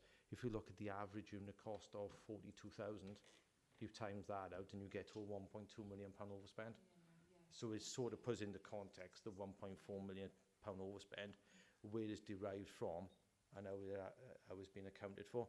And I suppose that's where I'm working closely with Craig and Children's Services practitioners and the head of Children's Services to try and embed that within the strategy and the practices to try and get that turned around. But no, I'm more than happy to share that information and also to receive feedback as well, because any guidance you could give me is greatly appreciated as well. Tyron, I think what we're going to do is we're going to ask you perhaps to do a very brief paper and send the unit costs perhaps to Hazel, and then that will be turned around for our information. Is that all right? And then if you ask for feedback, we can give that. Okay, thank you. Getting back to the report that's presented to you, in terms of mandated savings and capital programme, there are no mandated savings or capital programme to report to you in terms of children's services. It is just the year-end revenue outturn. So I'm happy to pass over to Nikki, and then you can ask questions after, or I don't know when you ask. Is that okay? Yes. Thanks a lot. Cheers. Nikki, would you like to? Yeah, okay. If I start off first of all with Central CYP, we were reporting an underspend at the end of the financial year of 86,000. That's a positive variance of 226 compared to the month 9 figures. Included in our figure was an element of redundancy costs, which, had we not been able to absorb it, then obviously we would have requested that from reserves. On page 175, that will detail all of the major variances, well, all the variances for you with a comment by. The only one I really wanted to pick up on from that table was the additional learning needs. Well, actually, there was two. Additional learning needs, is the a saving there of 320,000. The majority of that relates to savings around our out-of-county placements. These were pupils that were at month 9 were not known about, so therefore, these savings have come in. Some of them actually have come back home from their out-of-county placement, or at least one of them's come back home from their out-of-county placements, and that's generated some of the savings. In addition to that, members will be aware that we actually increased our charges for recoupment, and that brought us in line with the market, and it also brought us in line with covering the costs of those replacements. So that would have been charges that we are making to other authorities for pupils in our schools. Also included in our savings is we have a service level agreement for maternity, so that's an insurance scheme effectively for schools. If members of staff go off on maternity leave, we will cover all the costs. Very difficult to predict, as you will anticipate. There was a saving there of 104,000, and that's actually gone into a reserve now, because that was the agreement that goes into a reserve. So actually, if we do have a high level of maternity in future years, we can use that against to offset some of the costs against that. In terms of our savings, we've made all of our savings apart from the youth, and I think youth has been widely reported over the last financial year. And the delays in the grant. The actual overspend within youth was 116,000. They weren't able to make that saving to us. Do you want me to go on to schools now, or do you want to pause there? Could I just ask a question about the youth service, in fact? Why aren't the grants coming through? Are they failing to meet the financial criteria? What's it to do with? I know there were 2 Pacific grants that didn't come through. It's not financial criteria. We are actually not the banker for those grants. They went to other authorities, and there've been delays in the funding coming to them to be passed on to us. So, we are fulfilling our part. Yes, it was just a case that we were delayed in receiving the grants. So they've come into this into 16-17. They're starting working on the grants now, a European grant. Right, but that doesn't. Oh, yes, sorry. So yes, what's going to happen about that then? Seriously, I mean, because their forecast is based on those, will they continue to come through? We've been told it's business as usual, and that's all that we. So they have to go forward with their premise on that. Okay, thank you. Sorry to interrupt. Would you want to ask? Well, no. I think you've hit on obviously you hit on the big one, the elephant in the room. But it is difficult to look at how youth services are doing, because there's I get mixed up with the money that comes in the way that you've just described, from whatever we provide anyway. Plus, of course, they're also into a heavy income generation program, and it must be very difficult for the managers there. In terms of clarity, it's easy to lose sight of the different elements. It's just an observation, really. you want me to go on to schools and then take questions? Yeah, okay, that's fine. So schools are on page 184, and the table there is 3.2. The opening balances for our schools, we opened with 1.1 million, and we closed, 1140 million, and we closed with 1156 million. So we had an increase in our reserves of 16,000. I know that in the past we have brought concerns over school balances to this very committee. I just want to give you a few highlights of what happened. In the last month, so in March, we were passed out 315,000 from the EAS in terms of funding for our schools. That was only our authority. It was, it was the same across South East Wales, and I'm sure it was the same across Wales, coming in from the Welsh Government. Some of that, to be fair, our schools knew about. And in some cases, they had reported it to us, and in some cases, they hadn't. I think schools head teachers are concerned that unless the money is in the bank, they won't spend it, So even though they've had a promise of money, there's some concerns around that. It's not helpful to have that amount of money at year end, and it's certainly not helpful for us, and it's certainly not helpful for schools in terms of them planning and how they use it. In some cases, they had spent that money in terms of that grant, and therefore that's why we saw balances rise.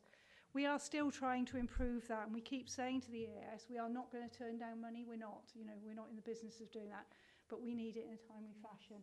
And things have started to drip through already now, so we are starting now, before we've even broken up for the summer, to see some money coming through. So hopefully things have taken a turn. In terms of schools in a deficit, they're detailed in 3.2.3 and 3.2.4. Two main areas. The school, we've got an increase of one of our schools in a deficit. We've gone from 5 to 6. The primary school that went into deficit was Over Mono School. That was the additional one. And that was due to pupil numbers increasing, and therefore they had to employ another teacher. And obviously that will therefore impact on their balance. The money has come through this year, and they will be able to, it looks like they'll be able to balance on that. I do need to obviously raise about Chepstow, because that is in the report, and we've talked about it many times in this committee. The recovery plan was not met in 15-16. The Board of Governors have presented a revised budget for 16-17, and that, if achieved, will bring them back in line with where they would have been on year 2 of their recovery plan. That is currently with us for assessment, and we are also meeting with the 2 executive members for finance for children and young people. We've got 2 representatives from Chepstow School coming in next week to discuss the recovery plan and moving forward, just to check how robust that is. On the positive side as well, they have employed a business manager who came into post last Friday, and my colleague Andrew has met with her already, and we will be putting in a programme of training over the summer to help move that forward. The only other thing, just very quickly, I wanted to mention was capital on page 189. I really only want to mention, which you're going to pick up on anyway, was the level of slippage, which was significant but that's for future, that is the Future Schools programme. And I know if there's questions around it, Mark is here, and he said he'll help me out with those questions. Okay, thank you. Thank you for that, Nikki. I won't go into the Chepstow case, because I think you've reported the situation exactly as I understand it as a governor. But I just want to look at 3.2.1, because I suppose the information is presented in terms of clusters, isn't it? But what does that actually mean for the schools in the cluster? Is that actually how the money is managed? It might be how we describe it, but is it how it's managed? In other words, aren't we really talking about a lot of individual schools, and we're saving ourselves from making a long list? On the other hand, where's what might be the potential for a cluster actually managing its money and could therefore move it between and across schools? a very good question, and a question we've been asking schools for quite some time. In terms of the regulations, I have to delegate on an individual school basis. To the governing bodies. To the governing bodies. What we have been encouraging, and it is working, there is some working of this in two of our clusters. What we have been encouraging is that they then share those resources on an agreed basis. So I know certainly in one cluster they do put money into an alliance, which they then use around the cluster. And that, you know, I delegate to the individual schools. The governing bodies agree that they're going to put 10, 20, whatever thousand into this budget, and then they use that in an agreed format. That is the way forward, and that is what we are encouraging our schools to do, because they should be sharing resources as resources get tighter and tighter. We've also gone back, because it's not only that, we've also gone back to Welsh Government and say, think about this in the regulations, because at the moment I still have to delegate to individual schools. But is there a way that we can perhaps delegate to clusters, because they are working in clusters? I think I'm pleased to hear that. It's got to be something that needs to be looked at. And when you think about, you know, the resources available to a cluster to manage money, those resources are not by and large going to be in the primary schools, but they might be in the secondary school at the hub of it. And, you know, a good business manager, shall we say, in a secondary school could provide a lot of infrastructure really to helping all the schools in the cluster. So I'm glad to hear that you're on the case, and be interesting to see if Welsh Government shows any understanding, and I hope that they do. A lot of things could follow from that, of course, that others might not particularly want to look for, but it does mean, in terms of resource, that we could look at education across the school career line from when people start to when they leave in a community. And I think that's a tremendous opportunity if we could actually do it. But that's enough of a platform from me. Any other questions? Oh, Mark, would you like to say something? Could I just provide a point of clarification? In terms of the simplicity of the table in the report, you're probably right that actually, being a fairly long report, we have looked to try to subtotal it. It is part of an agenda in trying to get schools to work more collegiate and more holistically together, but as Nikki says, the fairer funding means that we have to delegate resources to individual schools. The start of this report is available to any member, but obviously the detail around the balance of any individual school is still included in the select appendices at the end there for any specific queries you might have. Thank you, Mark, for pointing that out. Any other questions? That does bring me to another question, and you're to blame for this, Mark, because you've talked about presentation.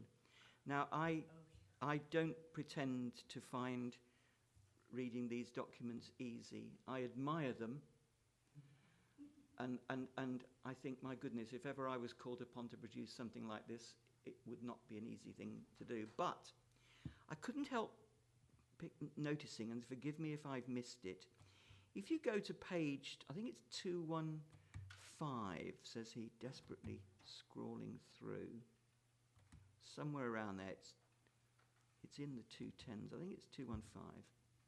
Could you mention the paragraph to me? Yeah, I'll give it you when I get there. Just bear with me.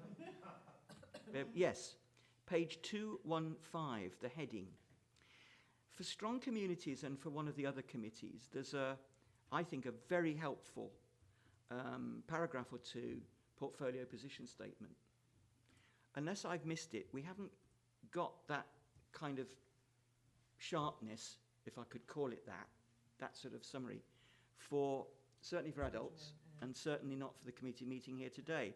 I know we've got a lot of other information, and you've just said, yeah, absolutely where to find it, but it does strike me that's actually, for somebody like me, a very quick and useful thing to be able to go to. And I kept looking for the other two. They're probably there and I can't find them. They are there. I think the complexity is that economy and development and strong communities are effectively aligned very much with the directorate structures, and therefore is a comment from operations on the one hand and enterprise on the others. whereas social care and health is a mixture of adult and children and young people. But you should see in the select appendices a comment from the two directors affected as to... So it just couldn't come out in that quite that sort of punctuation. That's fine. I don't want to take that any further. It was just a curiosity. Thank you. Councillor Blakeborough. I am coming to the 3.5.1. Yeah, could you talk me through the Future Schools programme slippage, please? Not wishing to prejudge a joint committee that you're having next week with Economy and Development, on which Future Schools is one of your action points. At the moment, our Future Schools scheme covers 4 main projects. A small Welsh medium aspect, Raglan School, which has largely been finished now, and the provision of 2 replacement high schools at Caldicot and Monmouth. The overall project envelope for that is 83.5 million, and it's a fairly big whack of our capital programme for the next 5 years. It would be fair to say that in getting the tender figures back, they're actually outside, and quite significantly outside, the envelope that us and Welsh Government, who pay half of this, have afforded. So there's a degree of going back and looking at value engineering as to whether the solution could be made more cost effective. There'll be a degree of negotiation with Welsh Government to inquire whether there is any more resources their side that would extend that envelope, and there's a consideration around Future Schools Project Board as to where we might match fund our element if WG prepared to put any more into the pot. The focus really is that Caldicot, if anyone's passed there, is proceeding as planned. We have vowed some money between Monmouth and Caldicot to allow that to occur. The challenge is very much around the Monmouth site. People might appreciate the topography and the fact that it's partly in a floodplain and all the complications around building upon floodplains, which adds to the challenge for us. But it's something that actively the project board are looking at to provide a solution that the council can afford. That's good. Yes, certainly. I mean, that's the area I was sort of looking at. It is Monmouth Comp, because there has been hints of it. There is a predicted overspend. What is the risk then for it not to be completed on time? Sorry, can I interrupt here? On Monday, we're having a joint economy and CYP, and this is exactly what is going to be discussed at the meeting. I think you're going to attend, aren't you, Mark? So really, perhaps we ought to leave this depth until Monday afternoon. But it is part on the programme, on the agenda. Okay? Is that all right, Mark, with you? Yeah, that's fine. I mean, the actual first tranche of the Future Schools is a year longer than actually our planned build was anyway. So there may very well be some delays whilst we consider the finance aspect that we'll go through next Monday. But the intention is still to provide a school solution there. I mean, they've worked up to groundwork level. You've probably seen the work that's going on there. It's simply now to look at what structures above ground afford with our affordability envelope, or indeed what flexibility we can do to lever some more money into that.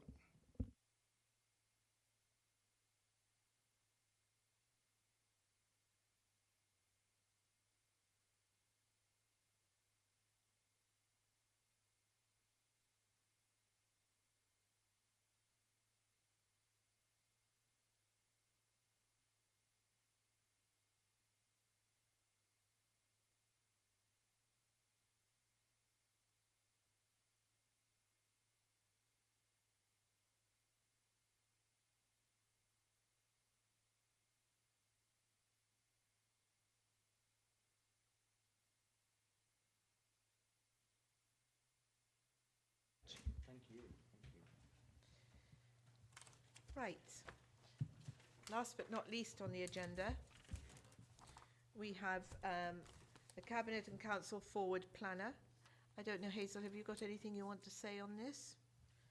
I can see about the Mountain House formula change, but... Chair, Sharon has asked to meet with myself and you briefly after this meeting to discuss the select committee dates, because I do think that perhaps there are some clashes with the existing meetings, but I've explained that the council diary is set, and to a large extent we need to stick with the dates that are in our schedule. We have got an issue with our scrutiny work programme for September, because the main item on the agenda, the integrated youth offer, the report actually will not be available by that meeting time. As you can see, it's quite early on in September, so there may be a need for you to consider whether you would defer that meeting till later in the month, or to cancel it. So at this moment, we haven't had any items coming forward for that meeting. Right, Chair, do you want me to answer? I think at the moment, we'll have to defer it, or because it's an important annual report, isn't it?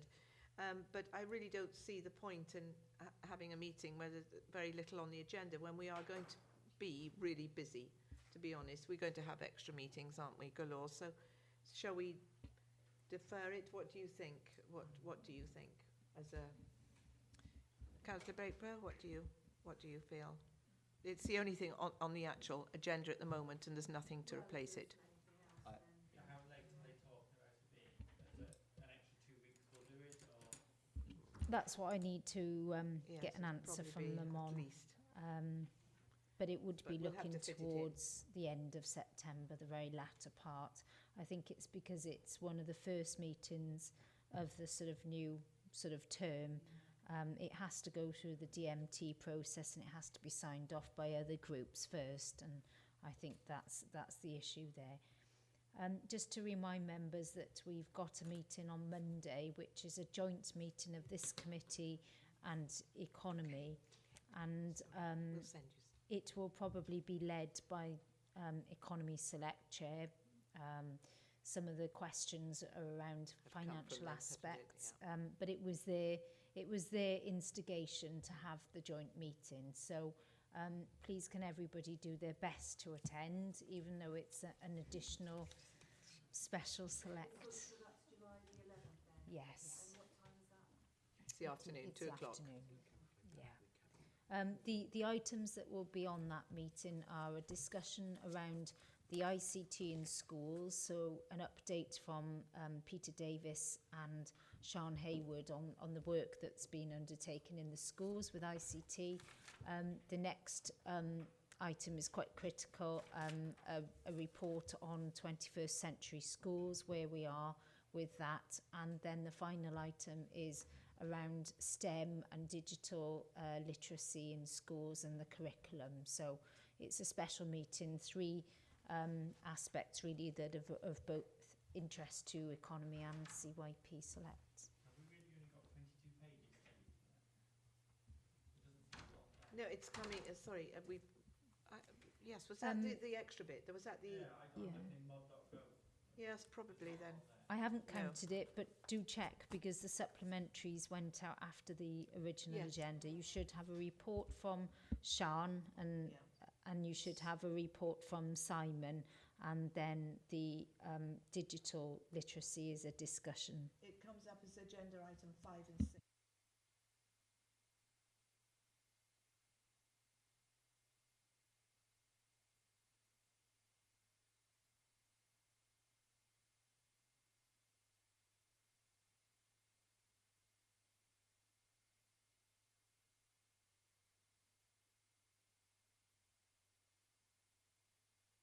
Thank you. Yeah, I'm sorry.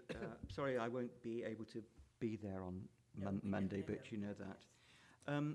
The Cabinet and Council Forward Work Planner. I noticed that down for today, on the 6th of July, for Cabinet. Yesterday. Restructure of the CYP Directorate, but I didn't see anything of that on the agenda.